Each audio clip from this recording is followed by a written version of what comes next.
So thanks a lot for being here, you guys. This is fun for me to do with Anthony here. To be able to, the goal here is to be able to help any of you guys with any project that you're thinking of doing. Hopefully, this answers some questions. Like like we sold 13,000 games in about 6 weeks to. I'm really 8 weeks, but the bulk were sold in like 6 weeks, and we want to kind of just basically that's the main thing I think would be interesting to me is like how we did that. If I were contemplating an indie project that I wanted to publish on my own, is exactly like how to do that. And so we're just going to jump into this slide presentation. And so the first thing I want to start off with is a lot of you know me from svslearn.com. And this was the online school project that I've been working on for the past like 12 years, but I haven't been doing it in the last year. And the reason is I really wanted to do a project like Wicked Christmas. I had done some others. What They Don't Teach in Art School was a big success on Kickstarter. The problem with that project is I didn't have a good follow-up product to launch the next thing. And in marketing, what you really want to do is come up with a product line that you can keep going back to the same audience and selling the next thing that's like the first thing and the third thing that's like the second thing and so on and so forth, so that you're giving that audience what they want. So like I couldn't do very well with Little Heroes, the pop culture comic book character line that I was doing for copyright reasons. And then I really tried to do Pickleball Paul, and that was I rate my projects in levels 3 being the lowest, 2 and 1. So What They Don't Teach in Art School is a 1 because it was really successful. So was Little Heroes, but for reasons I couldn't keep going. Pickleball Paul was a level 2, and I think because the market was so small. So what I really wanted to do was something that had more mass market appeal. And I'm just going to go through these. It's unfortunate that I can't get this to be full screen because it's cutting off my slide up here. I see step 1. I've got this in 8 steps, by the way. Okay. So once we're done with the 8 steps, just so you know how many there are, then we're done. Gosh, I really wish that I could get this to go full screen, but I just don't know how to do it. Right now, I'm only just seeing the camera that's on you. I don't know Oh, if you're you not can seeing see. my screen. Yeah, I just Oh, realized oh, yeah. You should let me know that. this is my first time, guys, running this, so Well, it he says has I'm yours on sharing me. it. How about now? No, I'm not seeing it. Really? Um, It says you're screen sharing. Do you guys, anybody else see my screen? Oh, Debbie says she's oh, seeing I my have a screen. different window open. That's why. Okay. It was hidden behind my browser. Okay, Okay. and so I do see you then. So, and what about you, Judy? Do you I see just it? don't see the top half. Okay. Okay, cool. Um, okay. So, yeah. So step 1 is develop a concept that is interrupting, shocking, unexpected, unpredictable, something that will wake people up in this really noisy world that we live in now. In order to market something, your product offering has to be different. It has to be very unique. And so the title Christmas Game isn't going to cut it, right? So what we really want to do is something like Wicked Christmas. And that was I promised myself that I wasn't going to do another product unless I had a title that when I came up with the title, I knew it would sell. And when I played around with a lot of titles for this game, and when I finally hit on Wicked Christmas, I knew that was it. There wasn't going to be any other title, and I had to do that one.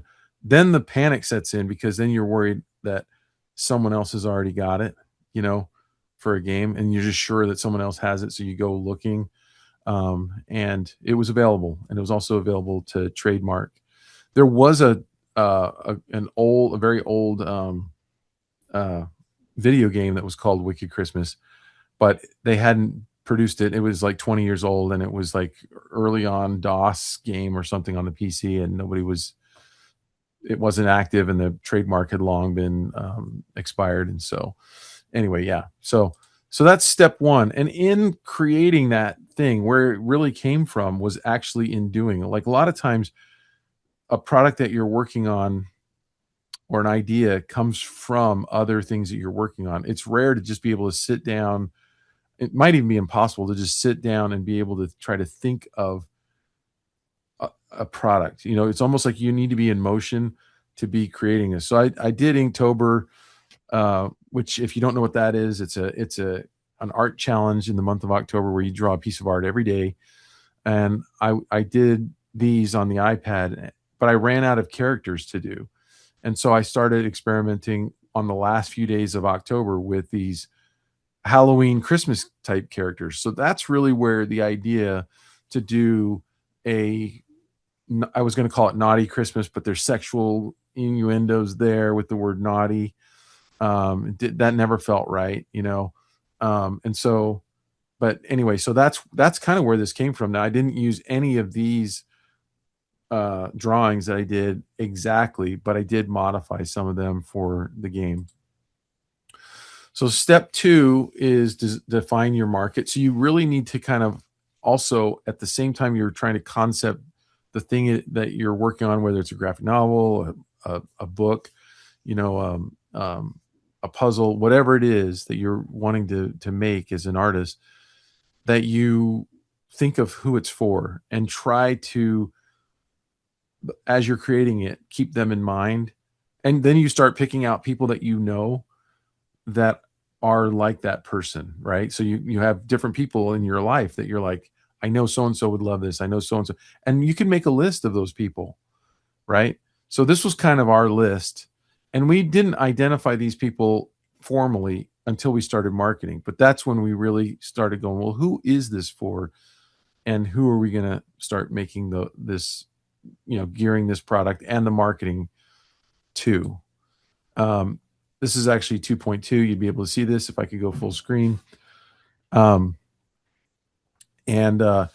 you want to develop a market appropriate look. That's so important that it looks like the kind of thing that when those people see it, it speaks to them right away on a graphic level. Okay, so not just the gameplay in our case, but if it's a graphic novel, or if it's a story, or if it's any other kind of product that you could make as an artist, that it looks right. Okay, and so I started looking at, everybody's a Tim Burton fan, but I love Tim Burton. I loved Harry Potter series. I loved all that imagery, and I loved how it really combined an old world Christmas feel, like Polar Express, with a more updated, wonky kind of style. And so that's kind of what I was going for with the art, was to make it kind of feel like it fits in that world. And so, I mean, that's where the feel and the artistic style came from in this, where it's like children's booky, but everybody's kind of got a mean grin, or a sinister look on their face, or a frown. And so it's kind of that juxtaposition of cute, but also kind of mean, but also friendly because it's cute. So that's kind of the look that I was going for on this. Then I knew that I needed really good graphics, and I knew that was above my pay grade, right? So I have the artwork that I can do, but I was limited, and I knew about Anthony. And so this is, you guys have seen Anthony here, and Anthony's my business partner on this project, and I needed Anthony for more than one thing. One was the graphic design, but two was for his marketing skills and his attention to detail. Anthony is the opposite of me. Everywhere where I fail, Anthony fills in and picks up. So I am painted to fit. What's that saying? Painted to fit. patch it to match or something like that, right? I can't get the exact phrase, but basically that's me. Pound it to fit, paint it to match. That's what it is. Um, and that's kind of how I operate. But when you're dealing with graphics and with verbiage and with technical writing, things have to be perfect. So here's Anthony's design, and I mean, like his attention to graphic design, it wouldn't look good without him. I knew I needed that, so that's why I asked him to work on this project. And I can promise you this, that if it were me that had to do the whole thing, the box would not look anywhere near as good as this. And all of this stuff down here um, is stuff that would drive me crazy. And getting the Anthony really worked hard on getting the phrasing right, right? Yeah, to trying to fit everything on like in a minimal, like you're kind of restricted to, the dimensions of the box. So like trying to not put too much, but not put too little.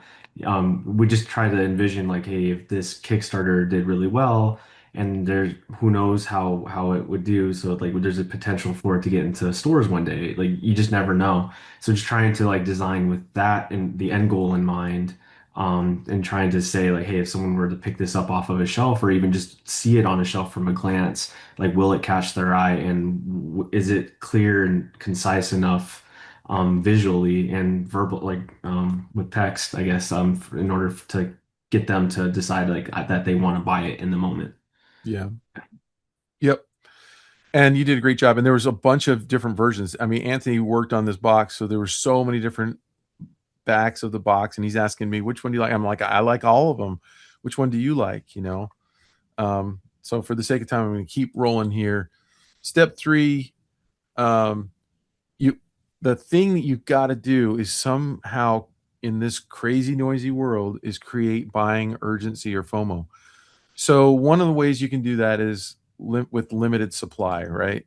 So like if you have original painting, you have a limited supply built in because it's an original, right? And so Mhm. that's why original paintings go for so much. And then I just looked up some examples. You've got this Pappy Van Winkle's bourbon, and apparently I don't drink, but apparently it is like the bottles go for like, I think it's like 10 or 10x or 50x what the company sells them for. Like you can't get them. They've got such a great reputation. And if you guys have been around for Cabbage Patch dolls when they were hot, you couldn't buy them. Now I think it's Labubus, right? These kids stuffed animals that people that go for way more than the company sells them for.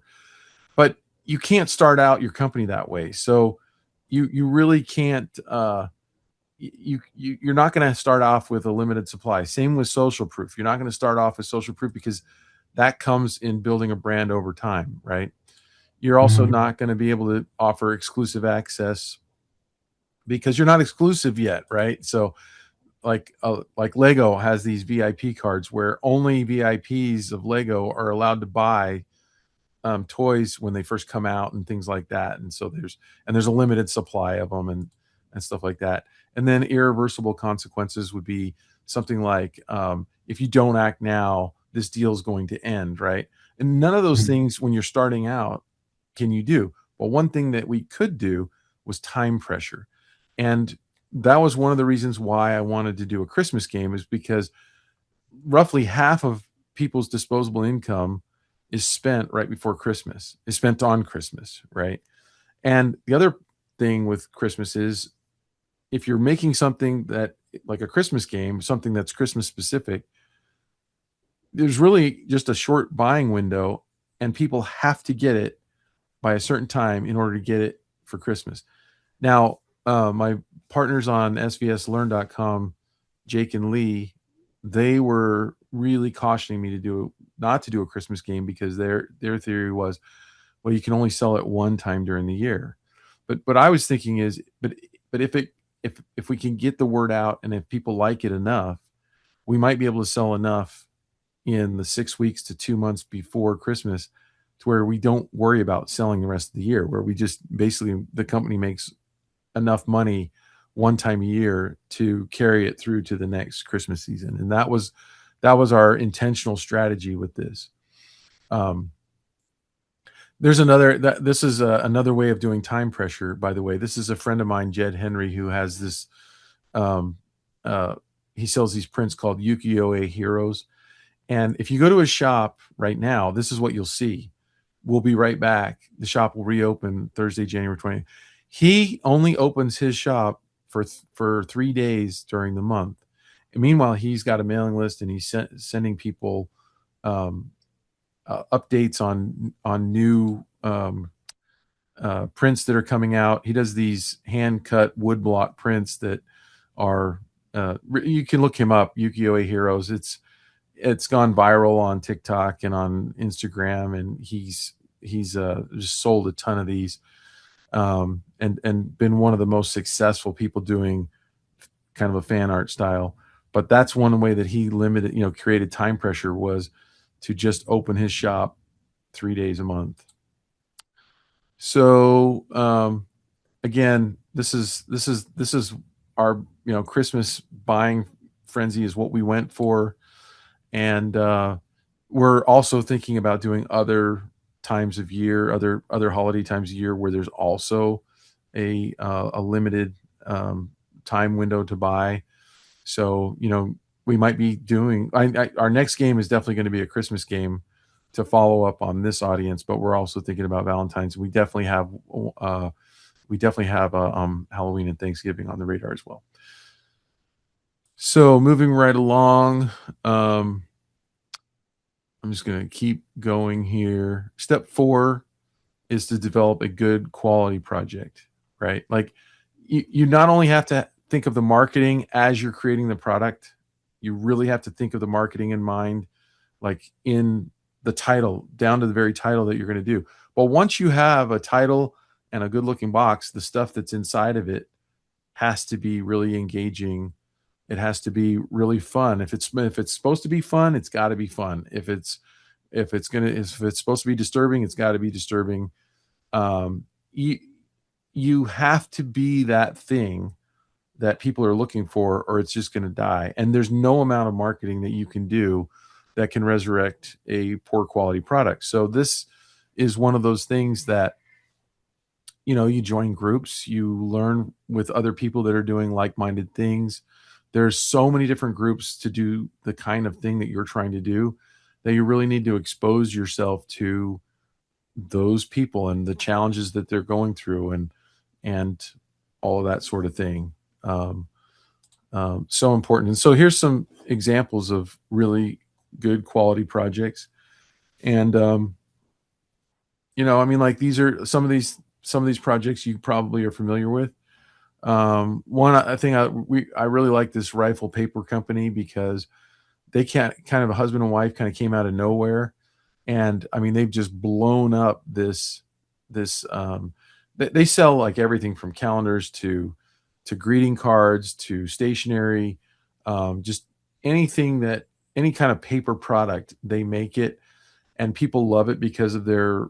I mean, they're just graphic designers who do this floral pattern, and they have many different floral patterns that they do, and that was a hole in the market that they found and exploited, right? And so, if you make a really high quality product, it really will market itself. And like that's one of the things that we noticed with our game, is that people played it, they loved it, and then they told their friends about it. And so a lot of the sales we got were word of mouth from other people. Yeah.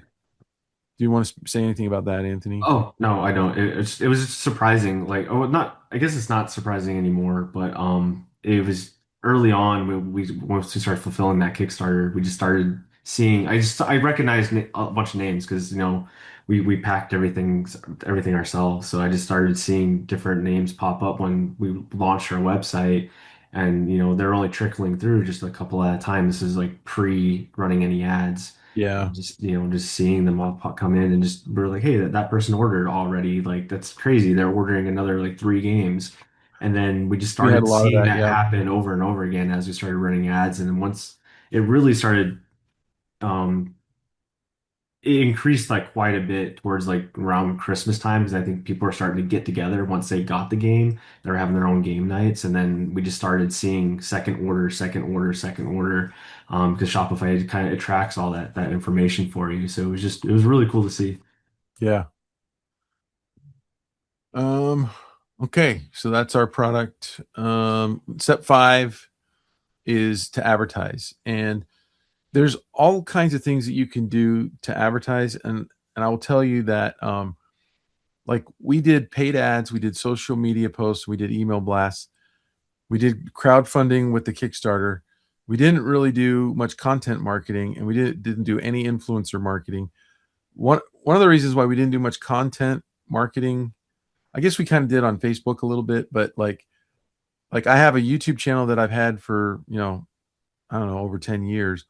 I used to get a lot of engagement, but because YouTube isn't my product, I don't feed it enough, and the algorithm has basically just squelched my reach on that YouTube channel that I used to get thousands of views on, and now I'm lucky to get a few hundred views, and it just really feels like I don't get the reach there. So I didn't put any time into that. We really spent our time on social media and paid ads. Um, the crowdfunding was the Kickstarter. I don't really want to talk about that. I know that time is short, and I don't want to make this too long. So, if I've got videos on that on my channel, if you're interested in that, or if you want to ask some questions about that tonight on Kickstarter, feel free. But I'm going to just keep moving on right now. We did use a company called Launchboom, and we used them to launch our Kickstarter. They only work with people who are launching Kickstarters. It's not cheap. It costs about $4,000. But what you get for that is so much. I could talk for a long time on this. They hold your hand through all the Facebook ads. And by the way, a lot of people think that Facebook ads are when Facebook says, "Do you want to promote this post?" That's not Facebook ads. So promote this post is for your personal page where you can give them, $20 or $50 or something, and they will put your post in a few more feeds, but they don't do any.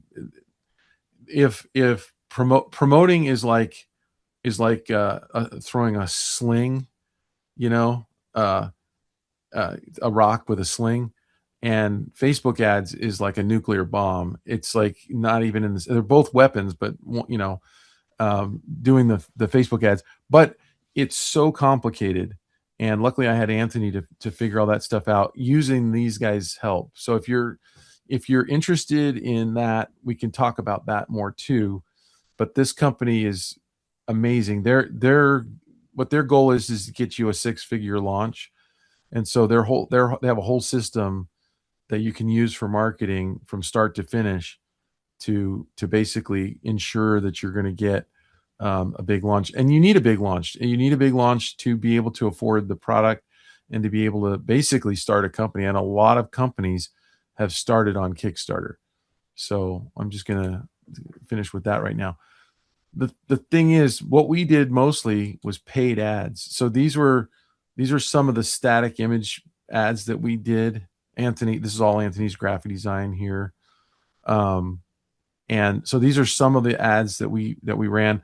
We also ran social media posts. To save time, I'm not going to launch some of those videos, but what we found was you can see that we used AI. I know this is going to bug some people, but we used AI to create some of these images. We did not use AI to create any of the game elements, any of the art in the game, or any of that stuff. The box, everything was done by hand, the graphic design. But we did make some images for marketing with AI, and it turns out that people didn't respond to those ads. They responded to me talking on my iPhone in a vertical format and just making reels and posting them, and we use those as paid ads. So when the algorithm showed that these didn't work that well for ads, we basically used a lot of just me talking head, some drawing. I could show you some. It would just be me drawing on my Cintiq monitor and doing voiceover and talking about the game, and and as I'm making a piece of art and stuff like that. That's what people really resonated with. Yeah, well, I would like to Yeah, chime go in ahead. on that. Like those all those ads, they're actually all did very well numerically. It's like for when they did get in front of other people. Mhm. But what we learned at the beginning of starting the ad campaigns this year versus last year when we worked with LaunchBoom, LaunchBoom helped us kind of like really work on trying to figure out who our audience was and all that kind of stuff. But like throughout that whole year since AI got introduced, Facebook introduced like a whole new AI kind of system. So when we started running our Facebook ads, we learned that it kind of Meta kind of puts all the ads in front of people based on who they think, based on their engagement style. A lot of the people that it felt was going to actually purchase the game based on their behaviors versus clicking on static ads versus like clicking on like founder videos or just like generic other videos about talking about the product. We learned that kind of it tended to we got the most engagement like as far as like clicks and um, um, comments and purchases too. We got a lot of those more from the reels. But as far as like these two, they got pushed out, but because the reels got the most amount of like engagement and all that, Meta wanted to utilize our campaign budget more efficiently, so it tended to push out the video more often than it did the static images. And Make it sense. is really crazy. Thank you, Anthony. It's crazy like how their AI tool learns who your audience is. Mhm. I'm when you were giving me the reports because I don't know what I'm doing on there, Mhm. and Anthony's telling me like every day like what ads are doing well and what the AI has discovered on like who's responding, and it can tell like when you work with Shopify, it can tell who abandoned their cart and it can retarget those kinds of people who put in Mhm. their cart but maybe they didn't buy for whatever reason, and so it'll retarget them as far as like middle of funnel. Like we'll explain a little bit more um, about the game that might make them go, "Oh, I guess I will get it." Because sometimes people think about something for a while and they're not really sure, and Mhm. you can give them a little bit more to think about. Um, so email blasts, we also did that. Here's an email that Anthony sent out. I don't really want to spend too much time because we're going over what I really wanted to be, but I wanted to just kind of jump through this and then get into questions. So, um, step number 6 is you got to leverage online platforms, and one of them, if you don't know, Shopify is like probably the best. It's not that easy to use for someone like me because I don't really thrive on it. But like Anthony, is it easy for you to use Shopify? Yeah, I've built many sites over the years So you've using it. done it before. Yeah. That's another reason why you're my partner. Because you know what you're doing, I Yeah. mean, like, and I learned a so lot this last year too, for sure. yeah, you've got to you if you do partner, you want to partner with people that don't have the same skills that you have for sure. Um, TikTok and Amazon. And so we didn't use eBay, we didn't use Walmart, we didn't use Etsy, but we did use Shopify, TikTok, and Amazon. This is our Shopify website. Anthony was able to use the Facebook ads to direct them here. Mhm. And then from here, they either bought here or they went and looked on Amazon. We definitely tried to use TikTok. We didn't really get it going that much this year. And if you have questions on that, please ask in the Q&A why. And Anthony will answer those, but I don't want to get bogged down on that right now. Um, Amazon was our huge, turned out to be our huge sales force. We could talk for a long time on Amazon. We basically this year we got fire hosed with information. We learned so much about all these platforms and what we're going to do next year. We have like so many plans for next year. Um, So I just want to talk about the strategy a little bit. What happened? We would put money into Facebook, and when we put money into Facebook ads, and this isn't exactly going to be accurate. It was going to be different days, but roughly out of 10 people, 3 of the 10 people that saw our Facebook ad would buy on our Shopify site. and then maybe another three would buy on Amazon. But as these three people, which would turn out to be, you know, 50 people total, and then 100 people total, and then 200 people total coming to our site every day and more, then more and more people were buying on Amazon in proportion to Shopify.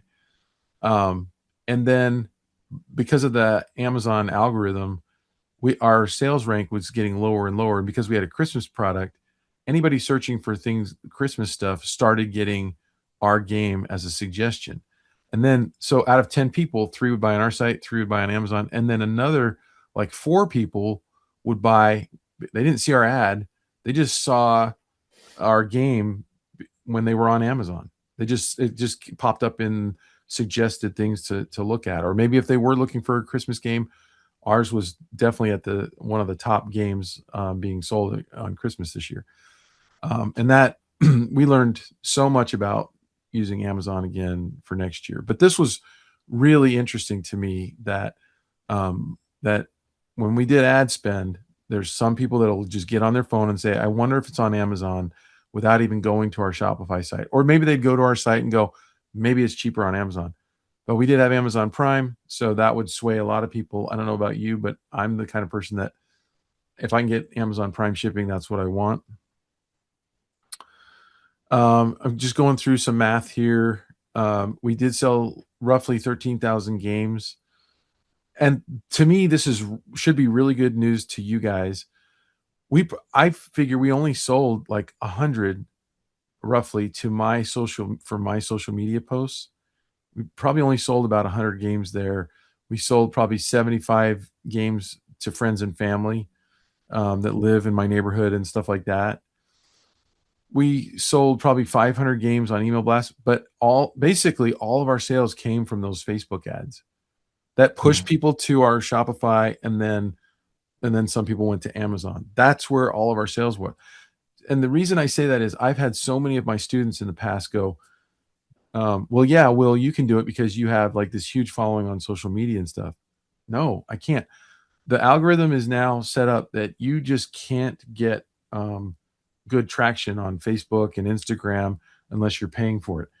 Uh, Facebook has learned that they don't want to give you free sales. So if you put a link to your store to Shopify, they squelch that because they don't want you to take people away from Facebook. Their whole goal is to get your time on Facebook so that you will see Facebook ads so they will get paid by advertisers. They don't want you going to my site for free. So they totally squelch those posts and it's almost impossible to sell for free using social media. This is good and bad. If you have a big social media following, it's probably bad news. But if you don't have big social media, there a lot of people in the past used to say, "Well, I'm not going to try to do anything because I don't have a big social media following." Well, you Mhm. don't have to have one. You just have to do Facebook ads. And you can say, "Well, I don't have any money either." Yeah, you do need some money to get started, but you don't need like how much did we spend this year in Facebook ads on in November, December? November, December. So just total By the this end of year. it, like we started maybe beginning September, but we went on a very conservative budget. So mainly it was all November, December. We did about $83,000. Right. Yeah. But we didn't have to we didn't have that money in our bank account. We started Mhm. small, like $100 a day, Mhm. $150 a day. And then as we made sales, the money goes back into your account, in your Shopify account. And then that money comes back into your bank account. And then you use that money to then advertise with again. So in the Mhm. beginning, it's a leap of faith because you're not making any money. You see money come into your account, you spend it on Facebook. You see more money come into your account, you spend that money on Facebook. And the goal is to keep increasing your ad spend. So you're getting it's like a flywheel that you get revved up and revved up and revved up Mhm. until finally, when you shut it off, there's all this money that's still kind of pouring in from sales. And that ends up being your profit Yeah. in a nutshell, right? That's kind of Yeah. the, Yeah, it was pretty cool. Once I saw that, like, okay, if we spend like $1,000 on it for a day or wherever we got up to, and we saw like how much we brought in sales, whenever we got to a point where like I would double the budget, the sales would also double proportionally. So like every time once I noticed that there was like a pattern to it, like we felt very confident like spending as much as we needed to. Right. It was pretty fun. So Yeah. yeah, so this was like how we started right here, and we just ramped it up, and we got up to about $3,000 a day Hmm. towards the end before we shut it down. Yeah. And I would again, say that money. Oh, go ahead. I Sorry. would say our highest spend was probably for like a week. We were spending about maybe like 3,500 to 3,700 a day. That was Okay. like right at the end where like it was like almost at the cutoff to where people would get it right at Christmas. And was Facebook kind of coaching you on how much to spend? Was it telling you to increase? No, I just was just kind of looking at the the stats and just trying to see like if the ad was starting to decay, or if it was like if the return on the ad spend, the ROAS, if it was kind of maintaining and it was at a certain number, then I knew like just kind of keep it going, or like I Okay. knew we could just increase it. But yeah, there wasn't like a ton of recommendations. It kind of told me I could optimize some things using their AI. Mhm. But based on some research and stuff I was doing at the time, just to kind of make sure I was doing everything correctly, they all recommended not doing that. Okay. That way it didn't dilute some of the stats. Yeah. Okay.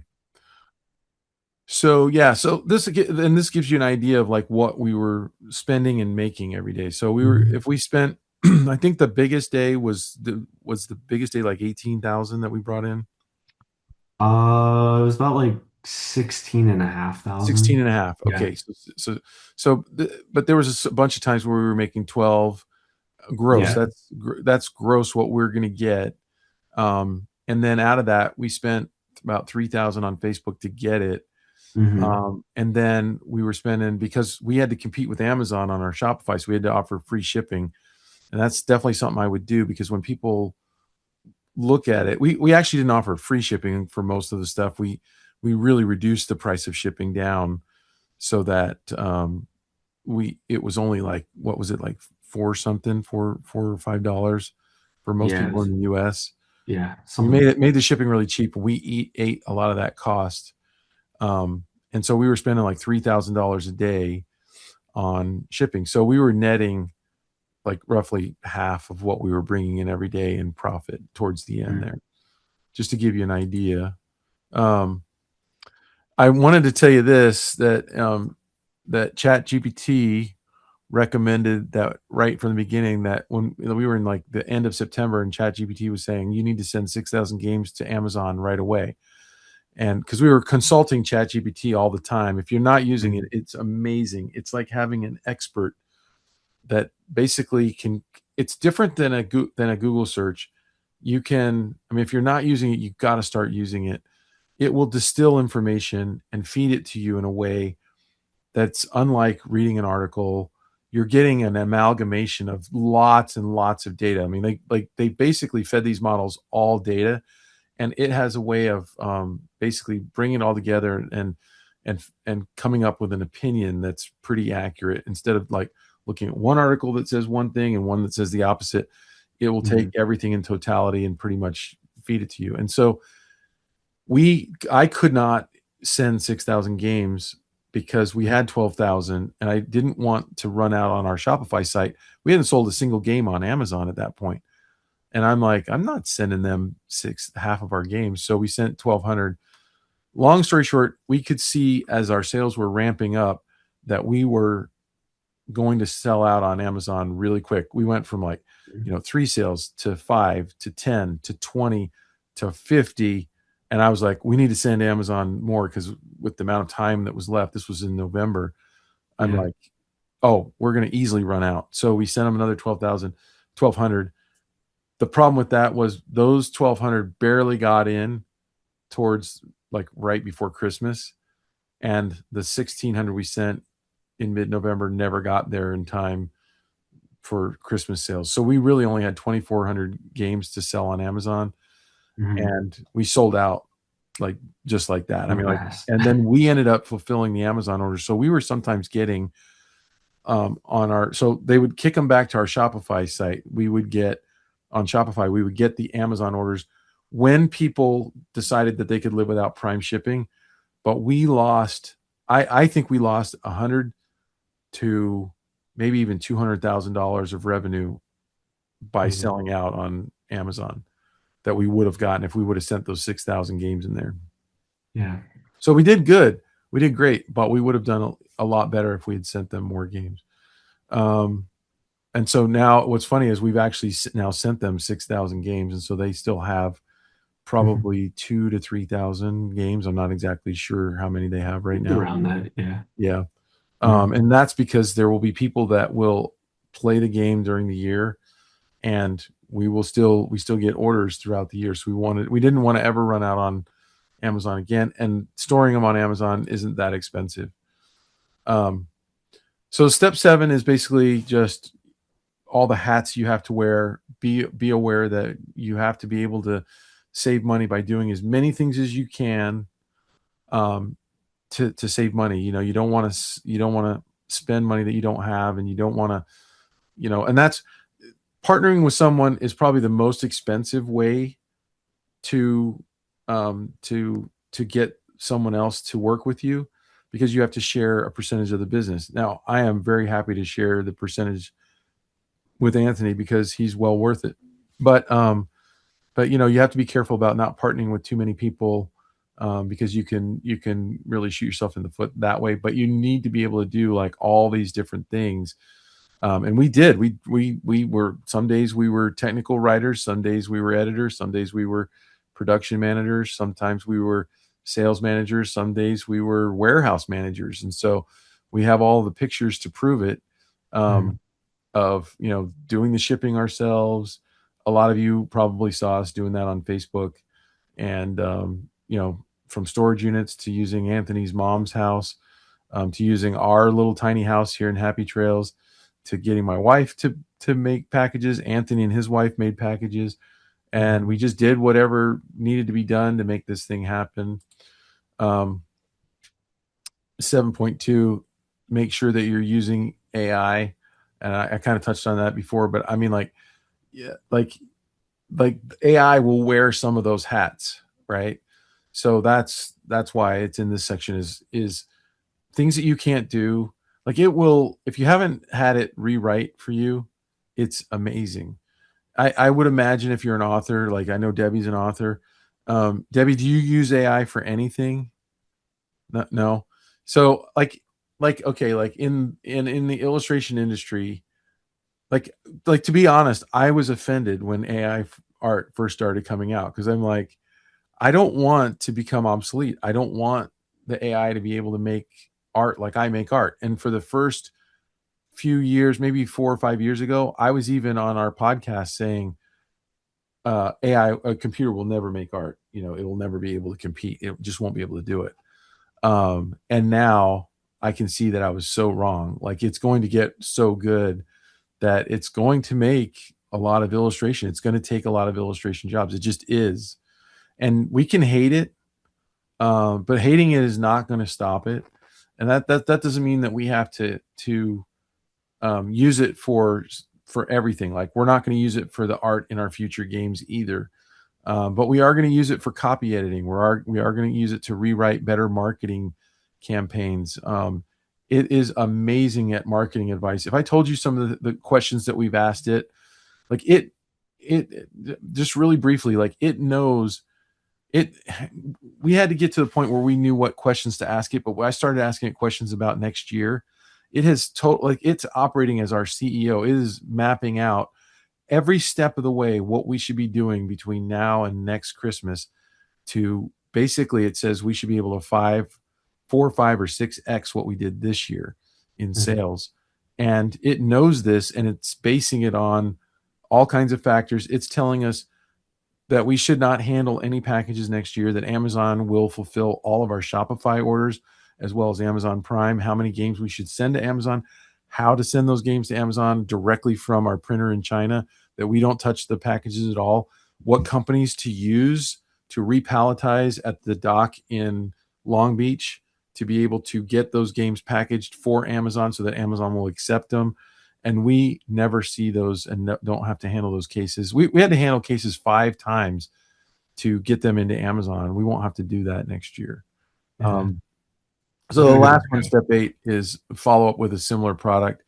And so that's why we are following up with a sequel game, which is called Elves versus Penguins. At least that's our operating title now. We might change that. And if you want to see what we're doing with that, you can follow us on Kickstarter. Just type in Elves versus Penguins, and you can be one of these followers who sees all of our emails and sees how we're doing it. And that's one of the things that I did before I launched my first Kickstarters. I followed other Kickstarters to see how they did it. What do their emails look like?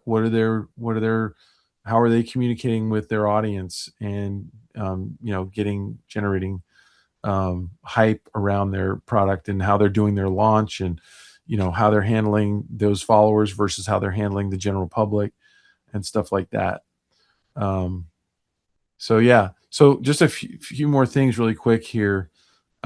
We started with, in 2025, my estimation on 20 minutes was kind of crazy. I'm sorry for that, you guys. But in 2025, we printed 1,400 or 14,000 Wicked Christmas games.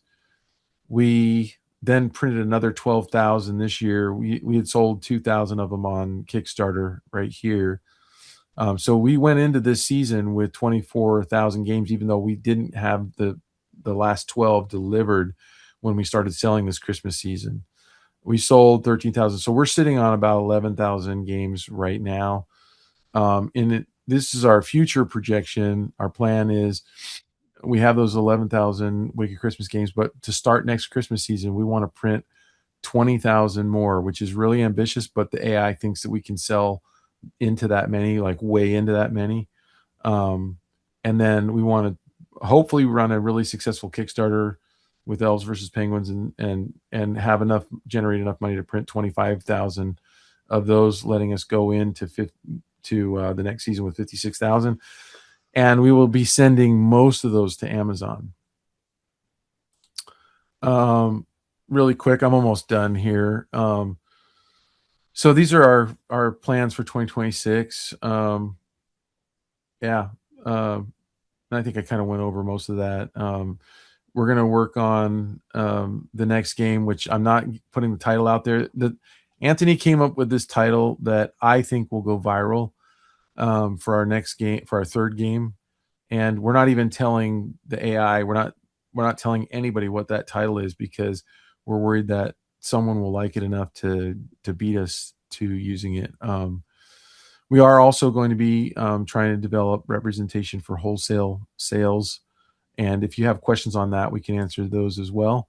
And that's it for my presentation. Anthony, if you have anything that you want to throw in there before we open up for questions, go ahead. I don't have anything to add right at this moment. No. Okay. So if you guys want, you can unmute yourself and just ask the question verbally, or you can put it in the chat and we'll start there. Jim says, Merry Halloween. It's a good one. That's a good title. Yeah. Or, I mean, dang, Jim, you guessed it. I have a question, Will. Yeah. So it says on here this coming time you want to ship 90% from China directly to Amazon. So this year you had them come to you and then you shipped them to Amazon. Yes. Is that what I understand? Okay. And that's going to be way cheaper. Yes, and way easier. And so what happens is we're paying for freight. We paid for freight from China to the dock in Long Beach, and then from the dock in Long Beach to our house. And that money that we paid to get it from Long Beach to our house will cost roughly the same to get it from Long Beach to Amazon. Oh, wow. So then we were also paying to send it from our house to Amazon. So we paid double what we should have paid this year. So we will save a lot of money next year going directly to Amazon. Also, I think that the product will probably end up with less damage because we shipped individual cases. So I would go to UPS, and I made those guys upset because I would show up with 50 cases, and they're heavy. They're 35, 36 pounds each, and I'd come in there with 50 cases during the Christmas rush to my local UPS because UPS stopped people like us from going to their main hub. They said unless you have pallets, you can't drop off individual cases. So when we first went to UPS, my local here, the one right around the corner from us on just right off of Bell right there, um, they at first they were fine with it because they weren't that busy. But in December when we did it, the store owner was like, "Really? You couldn't call for a pickup?" And I'm like, "Well, I can. I thought you guys were making money off of this. I didn't know." And I added like a huge headache on those guys on our second batch that we went in. So on the third one, I called for a pickup, but again, I had 50 cases, and the form on the UPS website only goes to 30 cases. So I put 30 because that was the max I could put. And then when the driver got here, he was like, "Oh, you have 50." I was already like, didn't know if I'd have room for 30. And so I really quick, I mean, it was late. It was like 6 at night. And I'm like, I really wanted all of them to go at the same time because they're labeled for Amazon. Amazon gives you the labels that you print off, and they give you the shipping label, and they also give you their internal warehouse label that you put on the side of the box. And they needed all go in at the same time. So I said, I will throw them up into your truck for you if you just stay in the truck and find a place for them. So I'm out there, wasn't ready for that, in my flip flops at 6 at night, just trying to talk this UPS driver into taking all 50. And then when he got done, he was like, I can see he's like, "Well, why don't you just take him over to the local guy over here?" And I'm like, they got mad at me and told me to schedule a pickup. And then he said, "Well, you're really too big for either. You're too small to take him to the hub. So you're like one of those businesses like right in between, because like most people have like 5 or 10 boxes of something, Right. and then or they have pallets, and you guys are like right in between. So next year we won't have to worry about that at all." So yeah, thanks for that question. Yeah. Anne is asking, so for the next season, will you spend more sooner on Facebook ads? You So take that one. yeah, I would say we'll definitely start it a lot earlier, just because it does take the Facebook ad account like about a week to kind of like go through what Meta calls like a learning phase. So during that first week, the whole system kind of like starts putting ads in front of people, seeing who interacts with it versus who doesn't. And once it starts getting more engagement, well, Facebook has this whole like millions of users within their database, so it starts to learn what types of people, who all have similar, marketing or purchasing behaviors. Now it starts to learn, okay, these are the type of people that are getting you're getting the most bang for your buck, essentially. So it kind of like it starts pushing out the ads to more of like what they call like more like the low hanging fruit. And then Mhm. once you kind of start getting more, it gets more and more optimized, then it starts branching out to new audiences, and it starts to get a little bit more efficient. So once we realize it kind of takes maybe like a good like 1 to 2 weeks to start kind of get going, then I think we'll probably start it at least a couple weeks sooner. When did we start? Maybe like very middle Beginning of September. September, but we were kind of Yeah. late getting going, and We so yeah. were, because yeah, once we realized everything changed, we had to kind of stay a little bit more conservative with the budget. I would say the first few weeks, and once it started picking up and getting going, then we started increasing the budget. But I think next year we'll have everything optimized a lot earlier as well. So we probably Mhm. won't start as conservative. We'll probably bump it up. And I think you mentioned we probably want to send people directly to Amazon from our ads Right. from the So get-go next just to year get the that's organic traffic. so what the AI told us was the ideal is that people buy on your Shopify site, but the reality is such that Amazon is a beast and you can't ignore it, right? And so Mhm. Amazon, because of the Amazon algorithm, if you can get your product with a really high rank, your bang for your buck on advertising is so good on Amazon that you can make so much money that it will help your company be able to afford the things that you need to do and pay yourselves a lot, and be able to maximize that way. So what it suggested is next year push everything to Amazon until we get our sales rank between 1,000 and 2,000, which we were headed for this year when we sold out. So we were going viral. We were trending towards that. We got to low 5,000s. We started at like 100,000 something, and it just kept Yeah. getting. And the lower the numbers, the better, right? And so we were trending. By the way, I just looked at to see who everybody was in here, and I noticed that Brandon's here. So you should know that Brandon Dorman there, he's a pretty famous illustrator. He illustrated Goosebumps. He's shaking his head, but he's a humble guy.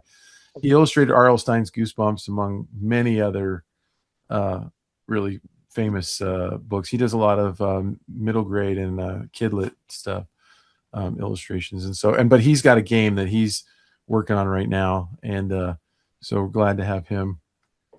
He's a good friend of mine. Thanks for having me. Thanks, Will. Yeah. Anthony. Yeah. It's good to meet you, Anthony. Hey, I've heard how amazing you are. So thank you. I was telling him about you today, Anthony, and I'm like, you can't have Anthony. Pretty shy and humble.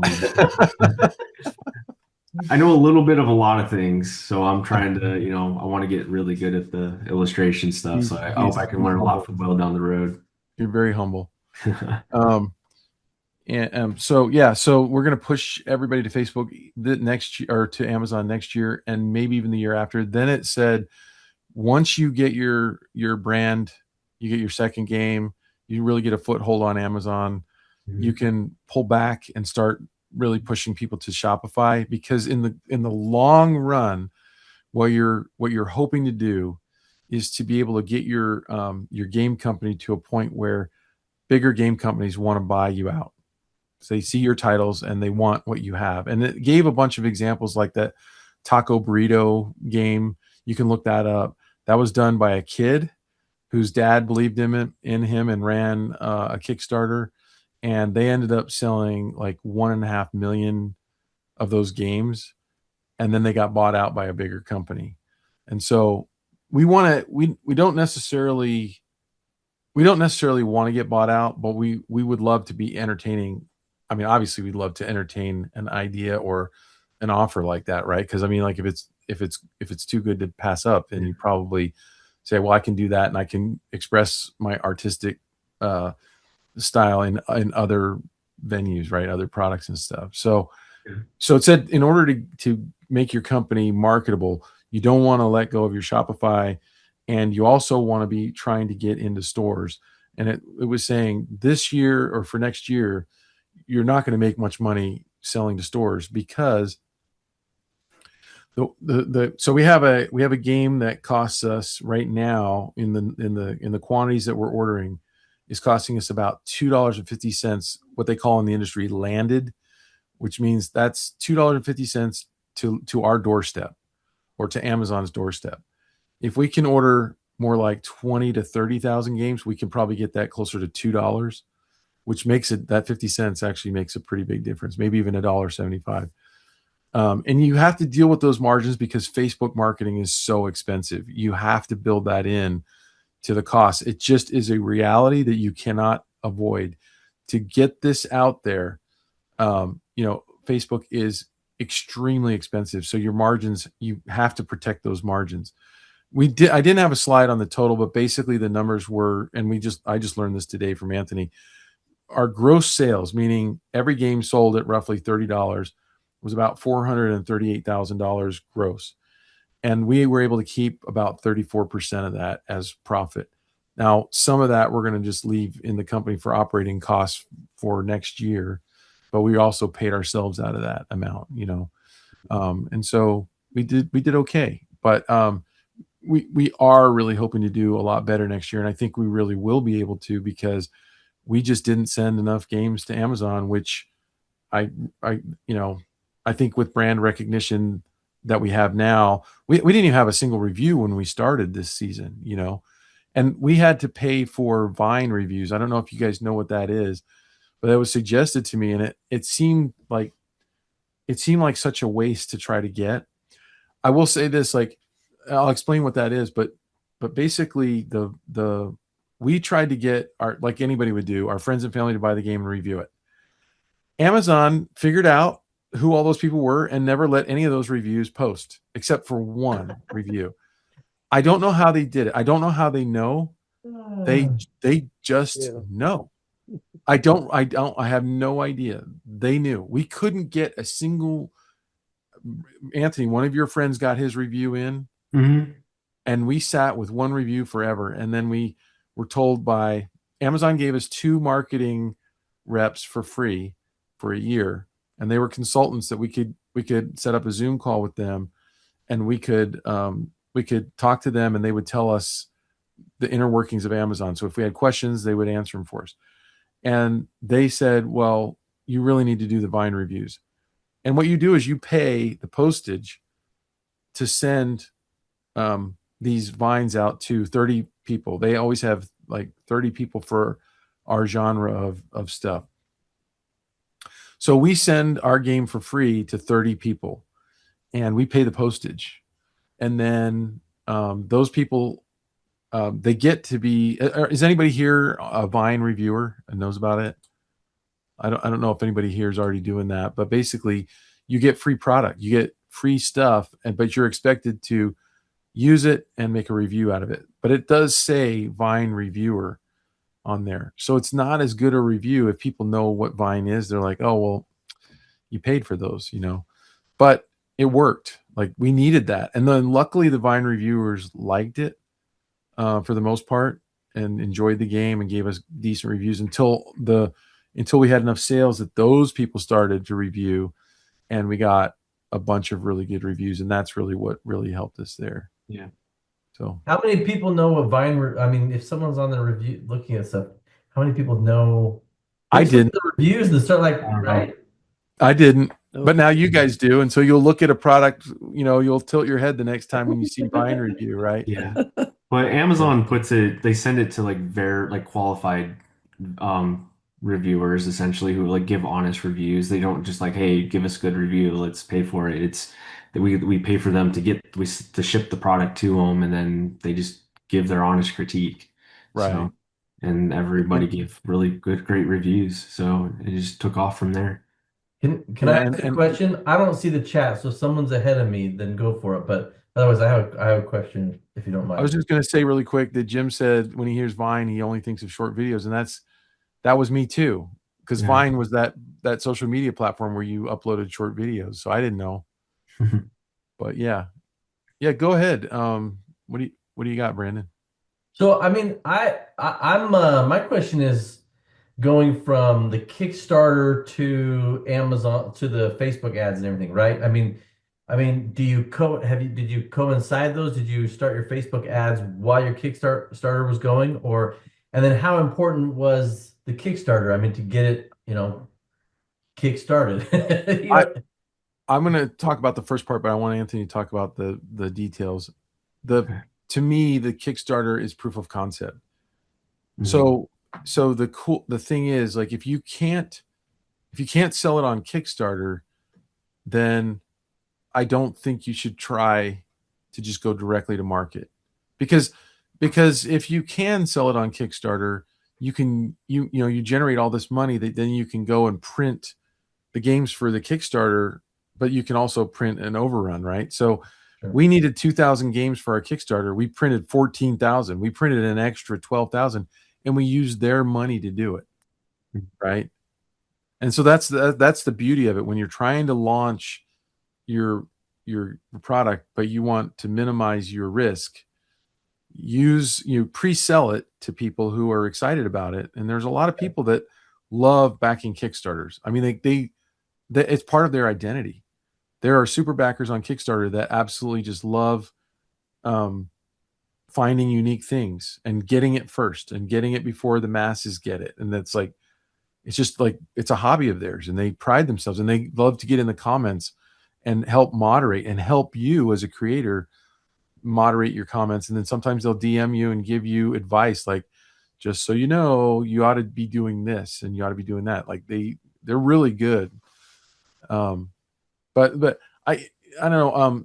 Auntie, you want to talk about like where we spent a lot of money running Facebook ads for that Kickstarter that Yeah. didn't really work, and we had a specific challenge with a Christmas game, which was that if you launch a Christmas game around Christmas time, there's no way you can get it printed and distributed before Christmas. So we were at a crossroads. Do we launch in the spring? Christmas in spring, yay! Who's going to be excited about that? But we can deliver for people to get for Christmas, or we launch right before Christmas when everybody's thinking about Christmas. We have to deliver bad news. So the bad news we did that second, and we delivered bad news, and we lost most of the people we were marketing to. So our ads were doing amazing during the Kickstarter last year, amazing. But we only converted, like we had 18,000 people give us their email, and 2,000 plus people do a dollar reservation thing, which is too much to go into right now. And we lost most of them. We ended up with 1,700 backers. We should have had probably 5 to 8 or 9,000 backers based on the hype that we had on those ads. So really, you could say those ads were money wasted. But we needed them to get the Kickstarter as successful as it was. Right. Yeah. So it was a tough challenge that most people won't have, because most people aren't going to do a Christmas product, right? Because it's a huge challenge to bite that off. But once you put a lot of money into Facebook ads to get the Kickstarter up and going. Then then theoretically, if you didn't run into that hiccup, you would have had those to then produce the money to make exactly. Okay. Right. So like Facebook ads were still at the very beginning of everything. I'm not going to spill the beans on the kind of game you're going to make, but you're not going to have that challenge because your game is good year round. Yeah, and there's ways to. So the way that basically Launch Boom, I don't want to give too much away about like their system, because I don't want to I don't know what we're allowed to give away based on how they approach things, but essentially, in order to kind of like generate not hype, but just kind of like start to gain like an understanding of like what kind of interest really is there in this game, and like I'm just trying to get it out there and try to understand before you start dumping a ton of money into all of your ads. You want to know what actually works first. You want to be confident in that it's actually going to perform. So essentially what they recommend doing is you kind of start with like a handful of different creatives. So, just creating a bunch of different images that have a bunch of different variety, and whether it's a video or an actual like a product mock-up, and it's similar to what you saw Will show at the beginning of the presentation, with just a bunch of different variety of shots. But the very first week, you just basically just try to test and put they recommend spending maybe like $500 the first week, just to kind of see which creatives perform the best. And then once you narrow it down to maybe what your top 2 or 3 are, then week 2, now you're gonna run only those 2 or 3 creatives that perform the best. And then that next week you're gonna try to test out which headlines work the best. So basically one of the titles that you see at the very bottom of like a paid Facebook ad, just to kind of for it to be wherever the hook might be. And then you test that for a week, probably spend another $500, and then you, based on the stats that you're seeing for that, you determine which headline worked the best. And then week 3, you spend another 500, but now you're testing out the body description. So you might be like a paragraph of text, or maybe it's just a few bullet points, or maybe some have a bunch of emojis, just to kind of like give like general hints about what your game is or what your product is. And then once you kind of like get those 3 things working together, well, now you know what your actual real ad, like what your ad should perform your best at. And then going forward, then you start doing that, and you start kind of repeating that process. And then as you get like down to like a few really good, well thought out ads that have good creative, good copy, and they're performing well, then now you can start increasing and scaling your budget. So we really increased and we really tested it. We did a lot of testing early on, just because we weren't really sure what we wanted, what would resonate the most with people. And that by doing all that, it kind of helped us actually like refine the copy that we put into the game, and like how we started presenting things, and kind of like our brand voice kind of started to show through a lot more, and how we wanted to like really make this thing stand out. But really, we started putting all the efforts in pre-Kickstarter to try to get the hype up and try to collect all the emails, and to get the VIP signups. Because once we could say like, hey, 2,000 people signed up for this, now we know there's definitely a bunch of interest. So we knew if like that converted well. Just for $1, we knew that many people are going to be willing to basically, if they're willing to part for $1 for like, like a pre-sale, then they're willing to part with like, they're actually willing to buy the product.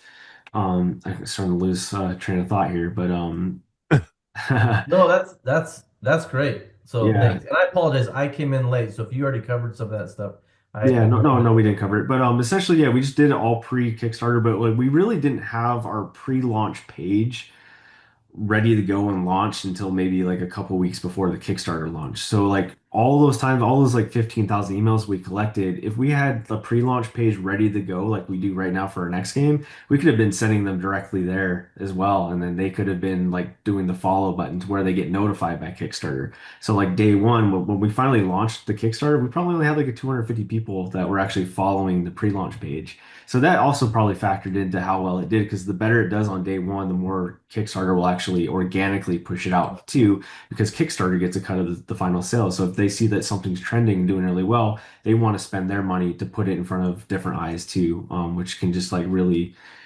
do well. But because of how it started out on day one or two, based on the volume of the signups that we got for email and based on what we saw in the sales, we are like, okay, we spent too much on Facebook ads at this point, so we're just going to cut it. So we didn't really do a lot of retargeting ads, even though Launchboom, they recommended we do that, but we just kind of got that. I don't know. We got a little scared, I guess. So, Right. so we just decided, just once it did well, it funded, and we are like, hey, you know what? Like, we know, I think if we have the product in hand, because we weren't going to have it ready for Christmas, for the Kickstarter, we knew like, hey, if once we actually come around this next time, we spend a similar amount, we think we're going to kill it, and it turned out we did. Yeah. But the benefit of it, there was a benefit of it not performing as well as we had hoped for the initially, is that that was a small handful of customers that we got to actually engage with like directly. I got to email them, get their shipping info, get them to pay for shipping. Rather than doing that all on Kickstarter, we just decided to do it with a platform called Pledge Manager. But that kind of allowed us to establish our customer service, and how we wanted to handle certain questions going forward. So that's like basically we had like 6 months of training, which just customer service alone, for how we wanted to handle things going into this season. So I just saved up like a bunch of like scripts, essentially just a bunch of different like Q&A things, to where if I came across a certain question from a customer, I knew like, hey, I can use that in response, or I can kind of tweak it based on their situation. And then it also allowed us to, having that website up early on. I launched that right around the time we were starting to do the fulfillment, but we started getting all those reorders too, and that kind of gave us like an opportunity to kind of train ourselves on the back end and on the website. And I was able to kind of show Will a bunch of things, so we were just like really prepared for this holiday season. So if the Kickstarter did like as well as it did last year, they would have taken so long for us to try to figure out how to fulfill that. By the time like this holiday season came around, I don't think we would have been prepared. So it was kind of Yeah. like a blessing in disguise how it It was worked. a good But dry run. Yeah. yeah, things happen for a reason. So it worked out well. Um, Jim had a really good question here too. Like he says, did we have a lead magnet going into that Kickstarter? And we did, and that's what we used through Launchboom. They say it's proprietary and they don't really want us talking about it, but basically it's you. We offered an expansion pack for $1 if people bought before the Kickstarter. So if they gave us $1, and the whole idea is that if someone is willing to give you $1, you've already got them sort of invested in psychologically in giving you a little bit of money. So when it's time to do the Kickstarter, just so you know, a lot of people hate that kind of marketing. We found out after we were doing it, like there's so many artists that hate it. But what's funny is the people that liked it, that paid the $1, were so excited about the game. And I think sometimes artists think that because they think something, everybody thinks the same way they do, right? So they're like talking online about how it's a horrible way to market and you're tricking people. And I'm like, I'm watching the comments of the people that got tricked, and they're like, I can't wait to get this game. And I'm like trying to tell the artist, no, you don't understand. Like, these people are really excited, and they're like, that's because they're stupid and they don't know that they shouldn't be excited about your game because you made them pay $1 and stuff. And they're anyway. Wow. artists are sometimes weird. So, but I did want to show you this. Like, we didn't know exactly how much to price our game. You know, I mean, we're getting these games for $2.50. It stands to reason that you could sell a game for $10 and have plenty of money left over, or $19.95. Like $19 is $19.95, $19.99 is such a good price, right? People are willing to pay $20 for a gift. 30 is kind of a stretch. So you can see us here at 30. And look at this game, Santa Cookie Elf Candy Snowman, which we bought this to see what it was like because we kept showing up next to it on searches. And so I was, after this was like last week or the week before, I was starting to think, you know,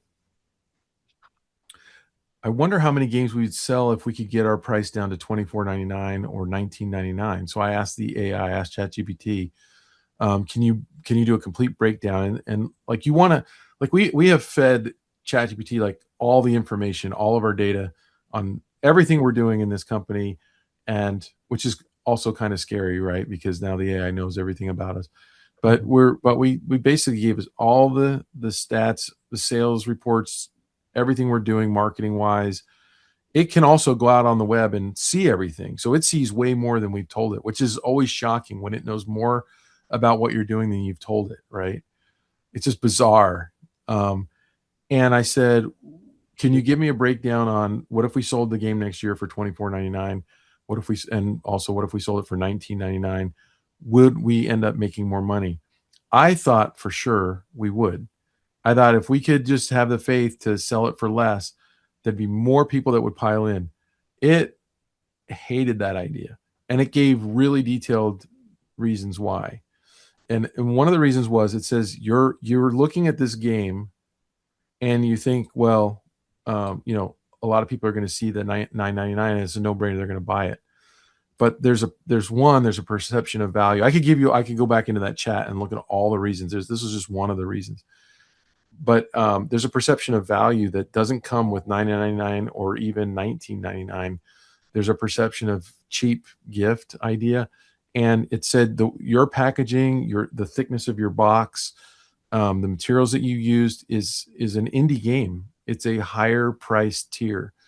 And you will actually look bad to the type of customers that you've attracted this year if you drop your price. You will actually make them think your game isn't worth that much, that it fits more with these lowers.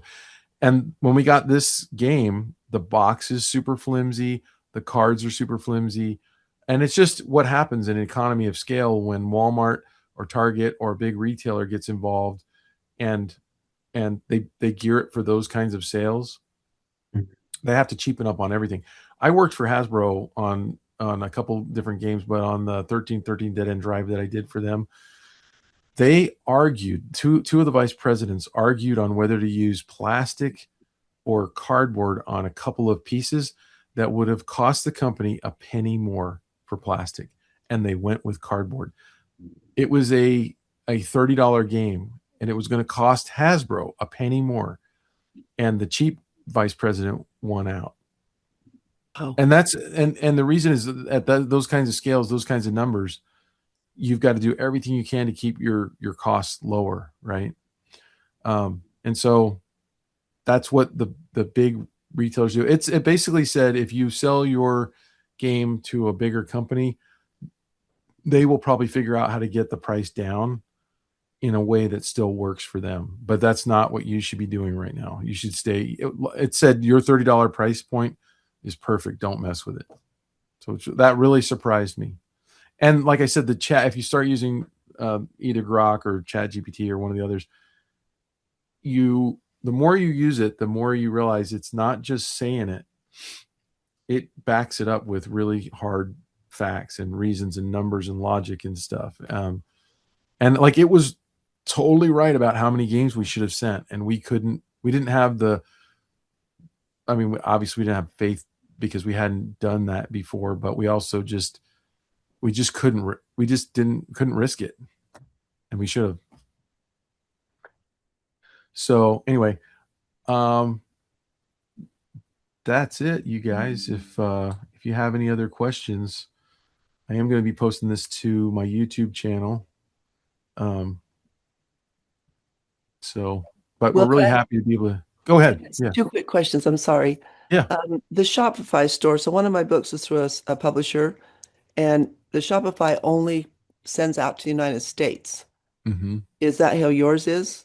The Shopify? Because I had to get it. I had to go through this big thing. I saw it was on Amazon, but the Amazon sales from that store went directly there, and my customers overseas were paying $49 a book for shipping. So I had to do a bunch of stuff with Ingram Spark to get it worldwide. Right. So is that how yours works? Is it just nationwide, or how does that work on Shopify? Because I don't know anything about it.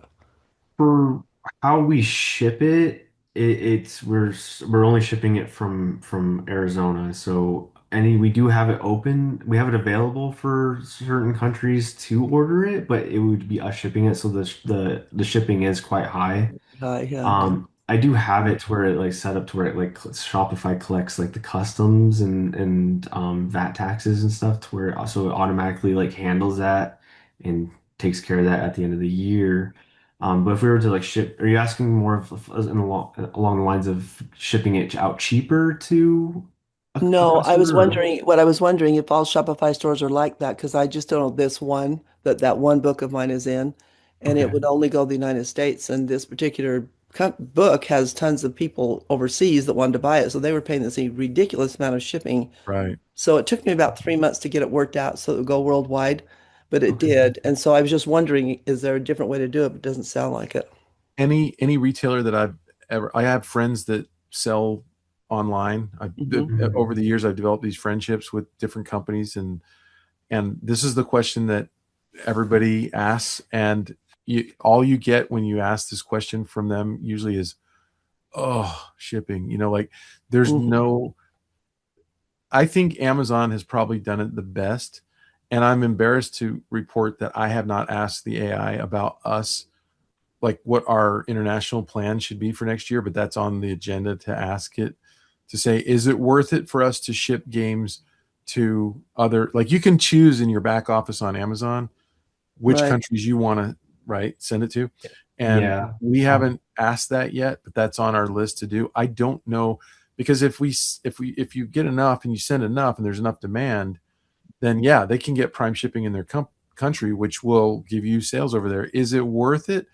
That's where I'm going to rely on the AI to tell us whether we should do that or not through Amazon, though. But like for us, because we're, like Anthony said, we're shipping out of Arizona. We've sent them all over because people are sometimes willing to pay it.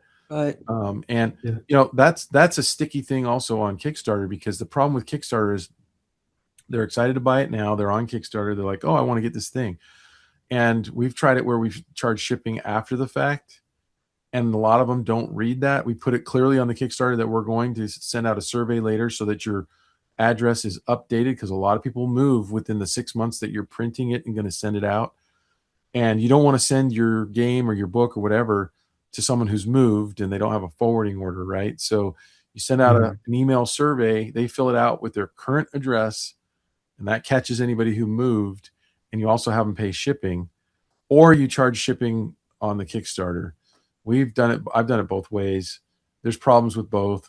There's people that if you charge it after the fact, that overseas, they think they already paid the shipping, and they get hit with this bill of like maybe the thing you're selling is $25 and the shipping is $40, and they're like, I gotta pay more than the product. And so then they complain, and a lot of them don't end up fulfilling the shipping, and they want their money back, and it's a mess. So I think we've both decided, kind of, sort of, that on this next Kickstarter, we're going to try charging shipping on the Kickstarter. The problem with that is that the reason we try to not do that is because Amazon takes a percentage of your shipping as well. They take like 10%. They take 10% of the whole raise. So if you raise 100 grand on Kickstarter, they're going to send you a check for 90,000, Mm. which actually comes from Amazon because Amazon is their payment processor. But if you charge the shipping as part of that 100,000, they're also taking that 10% is part of your shipping money too. So you have to pad your shipping costs a little bit more. and people don't like that. They're like, well, I only live, you're in Arizona, I live in Vegas, and I know it should only cost like $6 or $7 to ship there. Why are you charging 10? Then you're dealing with those kind of messages. It's like, well, Kickstarter's going to take some of it, and we're also averaging that for everybody in the US because we ship to Maine.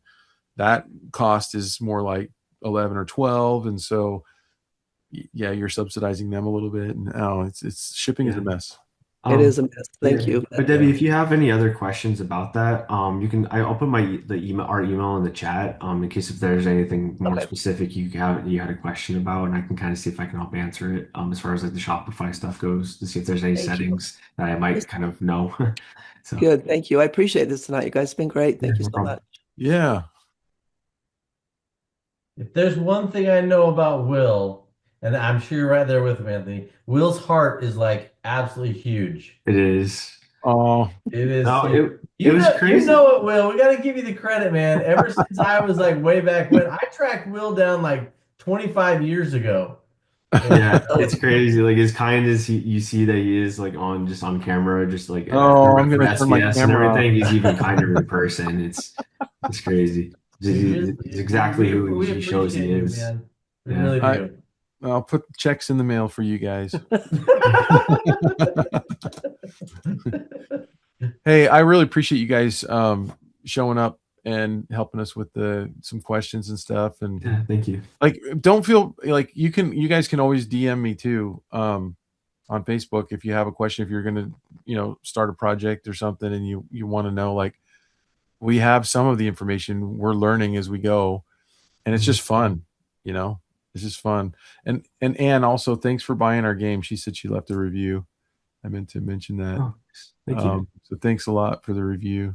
I wish I'd have known about it. Would have solved a lot of problems for Christmas for me this year. Oh yeah. Yes. So I'm glad to hear about it now.